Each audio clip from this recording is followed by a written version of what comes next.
Drive-Away Dolls. A movie I had forgotten was coming out. I think I saw the trailer once. And my girlfriend, it came about because my girl was like, "What's coming out?" It's like, nothing really. Like, I don't really see. The Bob Marley thing is past at this point, so I'm probably not going to see it. We already saw Madam Web last week, so I'm like, probably might just take a break. And then she's like, "Well, wait about I remember saying Drive-Away Dolls." I was like, "Oh yeah, that was coming out. Let me see. Want to go see it?" Okay, so we saw it. I can already tell you. I mean, I can tell you, I really did forget what this movie was the one time I saw the trailers, because I'm like, oh, that's what this movie is about. Okie dokie. You ever want a lesbian rom-com road trip movie? This is your movie, folks. Starring Margaret Qualley and Geraldine Viswanath. I'm sorry if I'm butchering her name. They are two lesbian best friends. One's the uptight one, one's the more free-spirited one, who basically just go on a road trip to go to Florida. So Marion and Jamie. Margaret Qualley is Jamie. Geraldine is Marion. I will be using their characters. We're Marion's Aunt Liz. And apparently there's more to it, because the movie opens up with a campy mob Pulp Fiction thingy with this mysterious case.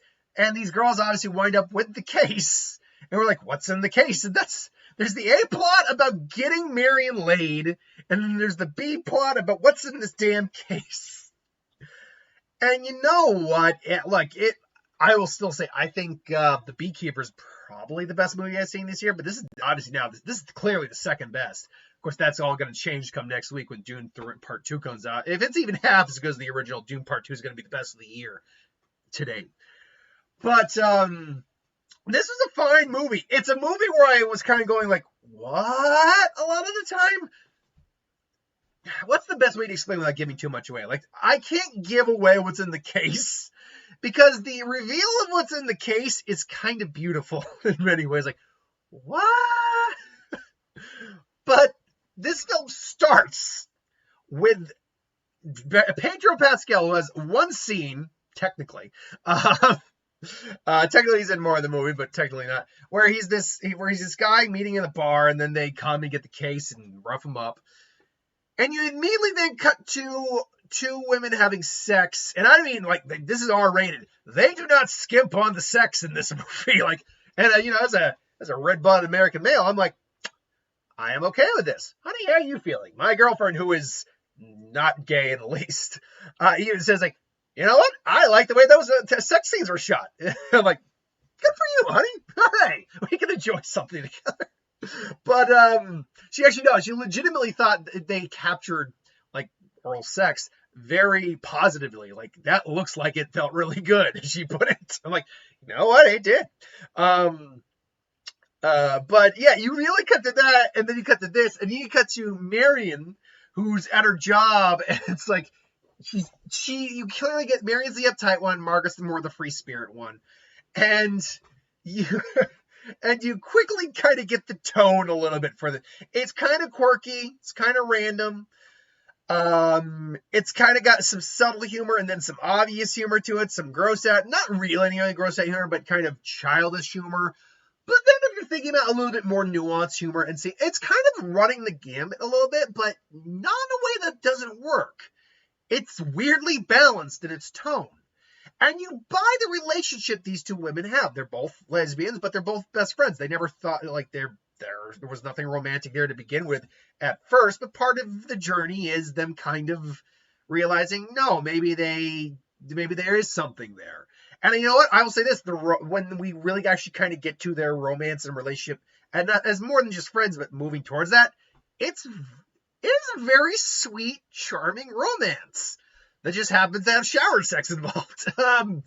So, like, hey, whatever. I'm down. I'm here for it. Bring it. But I'm also here for it when it's in a good movie.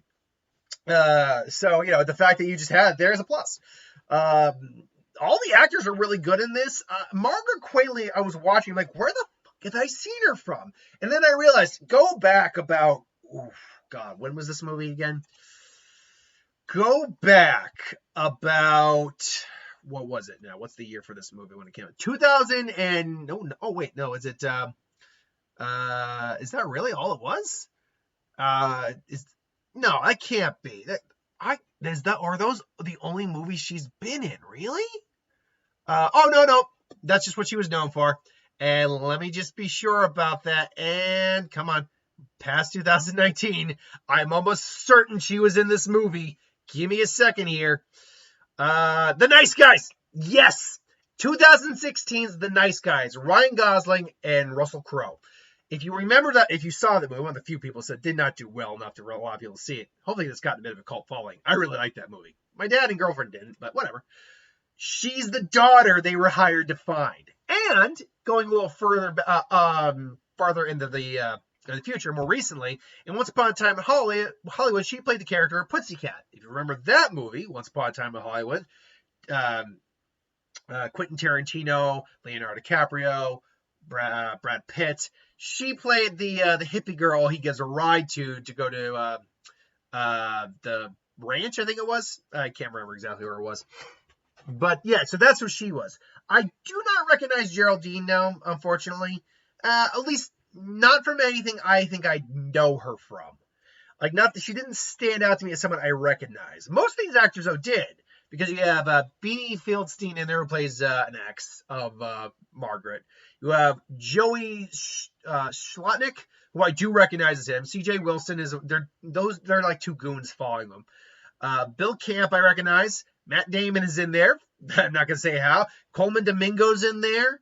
As I said, Pedro Pascal is in there. So, I mean, there is actually a very diverse and well-known, well-mixed cast in here of really good actors. And they're all good. It's all performed well. But like I said, you have the B plot. Technically, the A plot is their road trip and her, Jamie trying to getting Marion to open up and to not really be uptight, overthink things a bit. But then you have the A plot of what the hell this case is about. And when those two plot points converge, it turns into a very amusing ride. For the last 20 minutes, which is really where it all converges. My girlfriend did raise a good point. It's like, I'm not going to say what was in the case, but it's like, wait, you guys are idiots because they didn't know who those belonged to. So what in the world? Oh God. It is a slightly weird movie because this movie actually has transitions, like Austin Power, like, and I'm not kidding when I say that. I mean literally hippie LSD transitions. And it's not until we get to like the last one that we finally understand what they're about. But because it takes us all the way to the last one, it's one of those things where it's like, what the hell is going on with these transitions? There's another one where Marianne is remembering, I think, the first time she realized she was gay. which I'm like, huh. You'd think that lady would be under the, would realize that neighbors could see her as long as they had high enough houses. But whatever, she clearly didn't give a shit. So yeah, it's also, it feels like a period piece, but not the period that it's set in, because it's set apparently within 1999. But because of the soundtrack, the way it's kind of shot, the way it honestly looks, it's more feeling like it's a 70s or 80s film. At least in like the tone and some of like how it looks. Like how they dress definitely feels more closer to like the 80s to 90s. But yeah, it still feels like a period piece, just not the period they're in. But that's really nitpicking. I can't think of anything that was overly wrong. There were definitely moments where I'm like, this is a little awkward, but whatever. But it was intentionally awkward. There are character choices where I go, you're a terrible cop. You guys are a bunch of idiots. Like, you could have just let these things be gone. You could have basically, like, these girls have these things and no one would have been the wiser. They would not have known. So, like, I don't know. It's, it is what it is. It is what it is. But overall, look, this is a fine little movie. It's not going to do well. There's, I think, 4 other people in the audience with me and my girlfriend. And they were laughing, too. We were all having a good laugh. So it's a good little movie. Perfectly good little movie. And it's also not the only weirdly lesbian couple in trouble movie coming out this year. We got the one with, I think, Kristen Stewart. And I don't remember the actress in there. I can't remember what that one is called. But that one's a lot more serious. It's more of a drama thriller.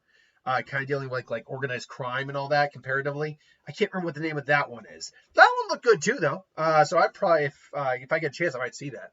But no, I had a good time with this movie. I'd recommend it.